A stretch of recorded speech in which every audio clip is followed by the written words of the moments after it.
My name is Rebecca, and it all began when I was just 7 years old, the year my parents decided to divorce. Mom and Dad, bless their hearts, came up with what they thought was the perfect solution. They agreed I'd live with each of them in turns. At the time, it seemed ideal. I'd get to spend time with both parents, and neither would feel left out. My dad, always the entrepreneur, had his own successful business. This allowed him the flexibility to take time off whenever it was his turn to have me. We'd hop in his car and hit the road, exploring nearby cities and creating memories I'll cherish forever. Those trips with Dad were magical. We'd visit museums, try local cuisines, and sometimes just drive aimlessly, singing along to the radio at the top of our lungs. It was during these moments that I felt closest to him, like we were the only two people in the world. When it was Mom's turn, life was different but equally enjoyable. She lived with my grandparents, and their house was always filled with warmth and laughter. Grandma would bake cookies, filling the air with the scent of vanilla and cinnamon, while Grandpa regaled me with stories from his youth. For a while, this back-and-forth life seemed perfect.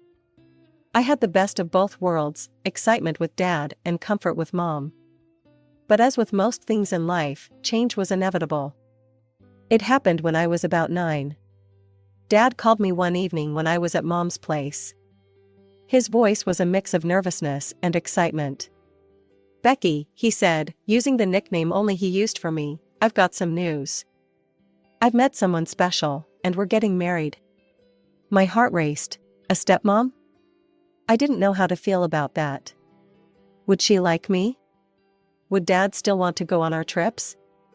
When I finally met Sarah, my new stepmother, she seemed nice enough. She smiled a lot and asked me questions about school and my hobbies. For a while, things were okay. She'd join Dad and me on some of our trips, and sometimes she'd even suggest fun activities for us to do together. As I entered my early teens, I noticed a shift in Sarah's behavior. She became increasingly preoccupied with the idea of having a baby. I'd often overhear hushed conversations between her and Dad, filled with words like fertility treatments and trying again. It was clear that Sarah desperately wanted a child of her own. One summer, when I was 14, I went off to sports camp. It was a chance to escape the growing tension at home and just be a kid for a while.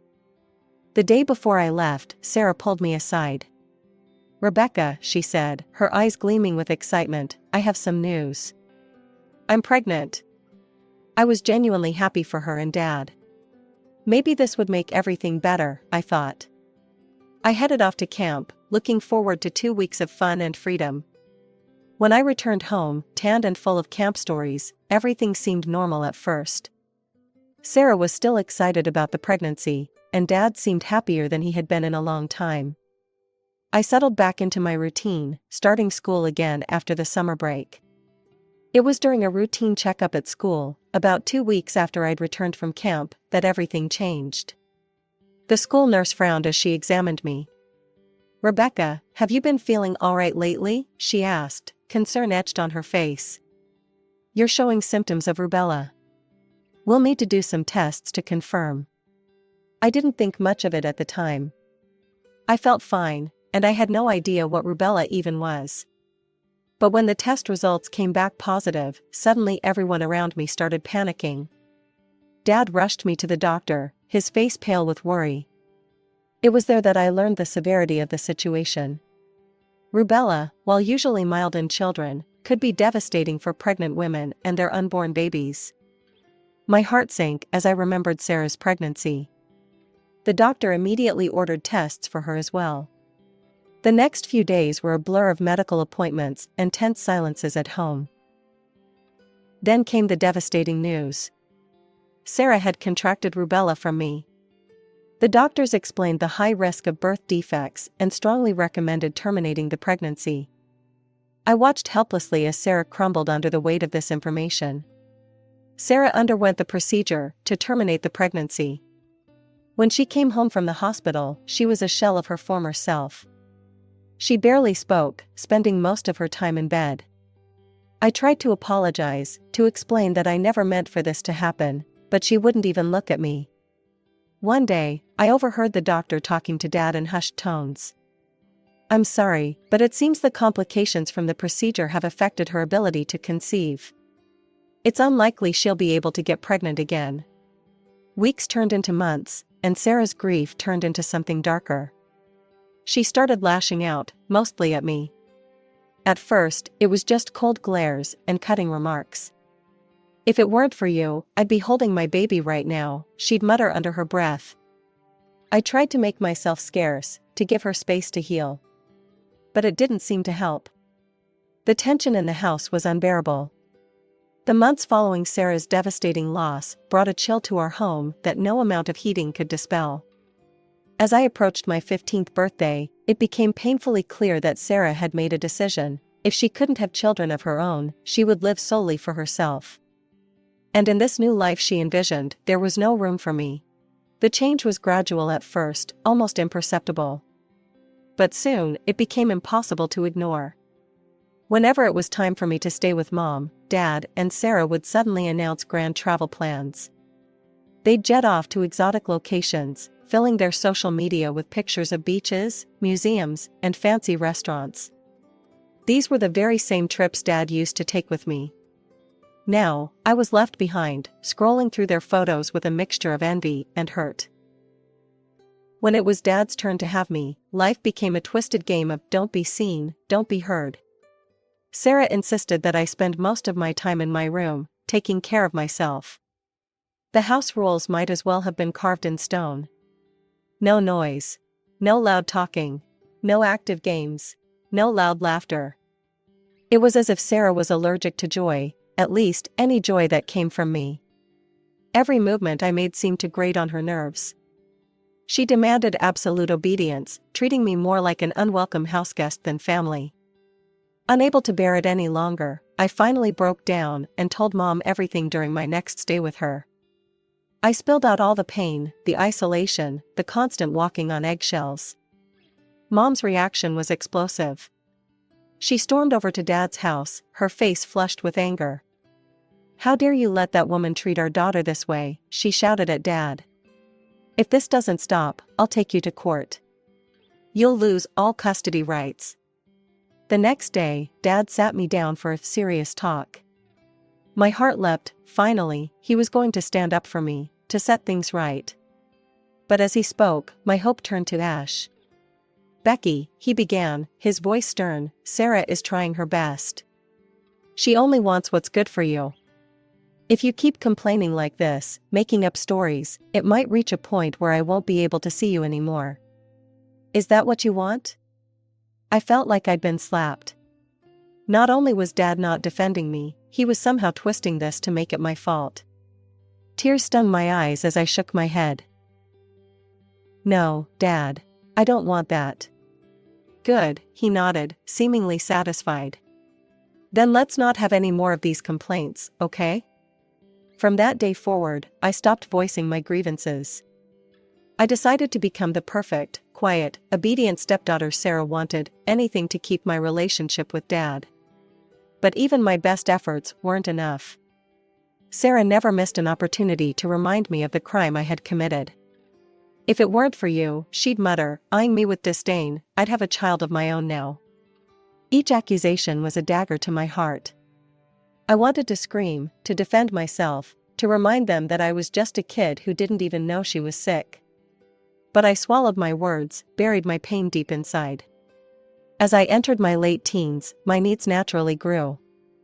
I needed a new smartphone to keep up with schoolwork and friends, and a laptop for my increasingly demanding assignments. Dad, to his credit, recognized these needs and bought them for me without hesitation. But Sarah, predictably, wasn't pleased. "John, you're spoiling her," I overheard her saying one day. "All this money you're wasting on her, it's ridiculous." "They're not luxuries, Sarah," Dad argued weakly. "She needs these things for school." But Sarah wasn't having it. "Well, if she needs so many expensive things, maybe I should take over managing her expenses. I'll show you how to save money." And just like that, my wardrobe became Sarah's new project. Gone were the days of picking out my own clothes or getting anything new. Sarah scoured second-hand websites and sales, bringing home used clothes and shoes that often didn't fit right or match my style. "Children grow so fast," she'd say with a saccharine smile. "It's not worth spending much on things you'll outgrow in no time." The irony wasn't lost on me. While I wore hand-me-downs and clearance items, Sarah's closet was a parade of designer labels. She'd spend hours carefully curating her outfits, always dressed in the latest fashions, her arms laden with branded bags. As high school graduation approached, a glimmer of hope appeared. Dad promised to buy me a car, a symbol of freedom and independence that I desperately craved. For weeks, I daydreamed about the possibilities, researching models and imagining myself driving off to college. But, as with everything in Dad's house, Sarah had other plans. "A car," she screeched when Dad mentioned it. "John, that's absurd. Do you know how expensive cars are to maintain? Besides, I need a new car. Mine is almost 3 years old." I listened from the top of the stairs, my heart sinking with each word. I knew what was coming next. "And don't forget," Sarah continued, her voice sickly sweet, "Rebecca will be off to college soon. That's going to be a huge expense. We can't afford to buy her a car too." The next day, Dad sat me down, his expression a mix of guilt and resignation. "Becky, about the car," he began. I cut him off, forcing a smile. "It's okay, Dad. I understand. College is expensive, and I appreciate that you're willing to pay for it." Relief washed over his face. "That's right.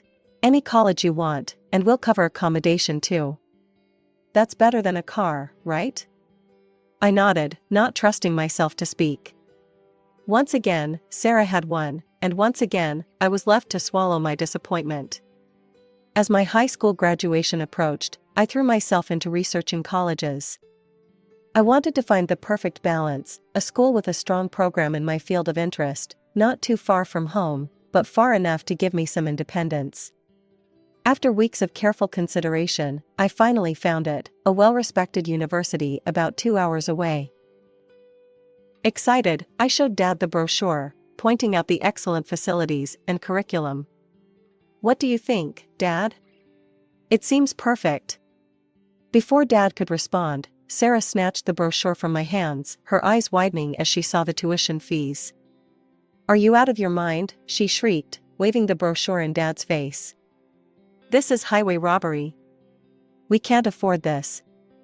"But Sarah," Dad started, "we promised Becky we'd pay for her college." Sarah wasn't listening. She stormed off, returning moments later with her laptop. "Look," she said, shoving the screen at Dad. "This college is much more reasonable. And it's further away, it'll teach her some real independence." I felt my dreams crumbling as I watched Dad's resolve weaken. "Maybe Sarah has a point, Becky," he said, not meeting my eyes. "This other school looks good too, and it would be easier on our finances." Once again, I swallowed my disappointment and nodded, knowing that arguing would be futile. In the end, I enrolled in Sarah's chosen college, miles away from everything and everyone I knew. The years at college passed in a blur of classes, new friendships, and self-discovery. During holidays, I'd return home, always to Mom's house, where I was welcomed with open arms and the comfort of unconditional love. It was during one such break, as I was settling back into my old room at Mom's, that my phone rang. It was Dad. "Becky," he said, his voice a mix of hurt and accusation, "I heard you were back in town. Why haven't you come to see us? We've moved to a new house, bigger, in a better neighborhood. We're having a housewarming party tomorrow night. I want you to come." The next evening, I stood nervously on the porch of a large, impressive house, clutching a carefully chosen housewarming gift. I rang the doorbell, plastering on a smile. The door swung open, and there stood Sarah. Her eyes narrowed as she saw me, her lips curling into a sneer. "What are you doing here?" she hissed. "You weren't invited." Before I could respond, she snatched the gift from my hands and tossed it unceremoniously into a nearby trash can. "We don't need your cheap presents," she spat. And with that, she slammed the door in my face. I stood there, stunned, my ears ringing with the echo of the slamming door. I never saw Dad. He never saw me. The sounds of laughter and clinking glasses drifted through the windows, a party in full swing that I wasn't welcome to join. Humiliated and hurt beyond words, I turned and walked away, tears blurring my vision. I made my way back to Mom's house, my mind a whirlwind of confusion and pain. "How was the party, sweetie?" Mom asked as I walked in. "I didn't go," I lied, forcing a weak smile. "Got a bad headache. Think I'll just go lie down." That evening, as I lay in my childhood bed at Mom's house, my phone buzzed. It was Dad. My stomach clenched as I answered.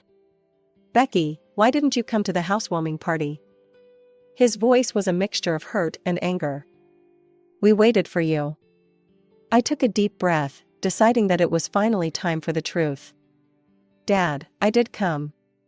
Sarah answered the door. She said I wasn't invited, threw away my gift, and slammed the door in my face. There was a long pause, and for a moment, I dared to hope he'd believe me. But then, "How dare you try to denigrate Sarah like this?" Dad's voice trembled with fury. "She would never do such a thing. I can't believe you'd make up such horrible lies about your stepmother." His words cut deep, reopening old wounds. "Dad, I'm not lying." "Why would I?" "Enough," he interrupted. "I don't want to hear any more of your excuses. When you're ready to apologize to Sarah, you can come see us." The line went dead. I stared at my phone, tears streaming down my face. It was clear now, Dad would always choose Sarah over me. The years that followed were a delicate dance of avoidance and brief, tense encounters. I graduated college, found a job, and built a life for myself. On the rare occasions I saw Dad, it was always on neutral ground, a cafe, a park, never at his house. Then, like a ray of sunshine breaking through storm clouds, I met Michael. He was a few years older, kind, and understanding. We worked for the same company, and what started as coffee breaks turned into dates, then a relationship. After 2 years together, he proposed, and I joyfully accepted. As we planned our wedding, I agonized over the guest list. In the end, I sent an invitation to Dad, and only Dad. I couldn't bring myself to invite Sarah, not after everything. The phone call came 3 days later. Dad was livid. "Rebecca," he barked, using my full name, "how could you do this? How could you exclude Sarah from your wedding? After all she's done for you, all the love and care she's given you over the years? This is a slap in the face." Something in me snapped. Years of pent-up frustration and hurt came pouring out. I reminded him of everything, the second-hand clothes, the rejection of the car, the choice of a cheap college, and the gift thrown in the trash. There was silence on the other end of the line. When Dad finally spoke, his voice was small, almost unrecognizable. "I'm so sorry," Dad whispered. "I've been a terrible father. I put Sarah first, and I shouldn't have. Can you ever forgive me?" His words, so long awaited, washed over me. I felt a weight lifting from my shoulders. "It's not going to be easy, Dad," I said honestly. "We have a lot to work through." "I know," he replied. "But I want to try. Please, let me walk you down the aisle. I'll come alone, I promise. Just give me a chance to make things right." As I ended the call, I felt a mix of emotions, hope, trepidation, a cautious optimism. Could this be the turning point I'd longed for? Could Dad and I rebuild our relationship? The day before my wedding dawned bright and clear. As I busied myself with last-minute preparations, my phone rang. It was Dad. My heart lifted for a moment, thinking he was calling with well wishes. How wrong I was. "Becky," his voice was strained, "I won't be able to come to the wedding tomorrow. It's Sarah, she's in the hospital." Her blood pressure skyrocketed. She's been so stressed about this wedding situation. I couldn't believe what I was hearing. "Dad, This is your fault, you know," he cut me off. "If you had just invited her, if you hadn't been so selfish." "Selfish?" I interrupted, my voice rising. Are you kidding me? I can't leave her alone in the hospital, Dad continued as if I hadn't spoken. I won't be at your celebration. I hope you're happy now. The line went dead before I could respond. I stood there, phone in hand, a mixture of anger and disbelief washing over me. After everything, the apology, the promises to do better, here we were again. Sarah first, always Sarah. Deep down, I knew what this was. Sarah had most likely faked or exaggerated her condition to keep Dad from attending my wedding. It was her final power play, her way of ensuring she remained the center of Dad's world. But I couldn't prove it. More importantly, I didn't want to. I was done playing her games, done trying to win Dad's approval. This was my wedding day, and I refused to let them ruin it. Still, as the initial anger faded, a wave of sadness washed over me. Who would walk me down the aisle now? As if sensing my distress, Mom appeared at my door. Honey, what's wrong? Through tears, I explained the situation. Mom listened, her face a mix of sympathy and barely contained fury. Oh, sweetie, she said, pulling me into a hug. I'm so sorry, but you know what? What about your grandfather? He loves you so much, and I know he'd be honored to walk you down the aisle. The next day, as the wedding march began to play, I stood arm in arm with my grandfather. He beamed with pride, his eyes misty. As we walked down the aisle, I saw Michael waiting for me, his face radiant with love. I saw Mom, dabbing at her eyes with a tissue. I saw friends and family, all there to celebrate with us. And you know what? I didn't miss Dad's presence at all. The people who truly loved me, who had always been there for me, they were all here. The days following the wedding were a blissful whirlwind. As we settled into our new routine, I decided to share our joy with friends and family by posting some wedding photos on social media. The response was overwhelmingly positive, with comments full of congratulations and well wishes flooding in. But then, like a dark cloud on a sunny day, Sarah's name appeared in the notifications. With trepidation, I clicked on her comment, and felt my stomach churn as I read her words. How touching to see Rebecca being walked down the aisle by her grandfather. It's a shame her own father and his loving wife weren't even invited to this joyous occasion. I suppose we should be grateful for small mercies, at least this time she didn't infect anyone with rubella and ruin more lives. Remember, Rebecca, actions have consequences. I stared at the screen, a mixture of anger and disbelief washing over me. Even now, on what should have been the happiest day of my life, Sarah couldn't resist trying to hurt me. She was still clinging to that old guilt, wielding it like a weapon. Without hesitation, I blocked Sarah's account. Then, after a moment's consideration, I blocked Dad's too. It was time to cut them out of my life completely. As I set down my phone, I felt a weight lift from my shoulders. For years, I had carried the burden of guilt over the rubella incident. I had let Sarah's cruel words seep into my psyche, convincing me that I was somehow responsible for her inability to have children. But I was just a child myself then. I didn't know I was sick. I couldn't have known the consequences. It was a tragic accident, nothing more. You know, I said to Michael, my voice stronger than I expected, I'm done feeling guilty about the rubella. It wasn't my fault. None of it was my fault. Michael pulled me into a hug. Of course it wasn't. You were a kid, Becca. You didn't do anything wrong. As I melted into his embrace, I felt years of pent-up emotion begin to release. Tears flowed freely, but they weren't tears of sadness or guilt. They were tears of relief, of liberation. Over the next few weeks, I threw myself into building my new life with Michael. We decorated our home, planned for the future, and surrounded ourselves with people who truly loved and supported us. Mom and my grandparents were frequent visitors, filling our home with laughter and warmth. My friends, who had stood by me through all the ups and downs, became an even more integral part of our lives. The road that led me here hadn't been easy. There had been pain, betrayal, and heartache along the way. But it had also led me to this moment, to this life filled with love and genuine happiness. I thought about the little girl I once was, constantly seeking approval and love from those who couldn't or wouldn't give it. I wished I could go back and tell her that it would all be okay, that she would find her way to happiness. But then I realized that little girl was still a part of me. And by choosing happiness now, by surrounding myself with love and cutting out toxicity, I was healing her too.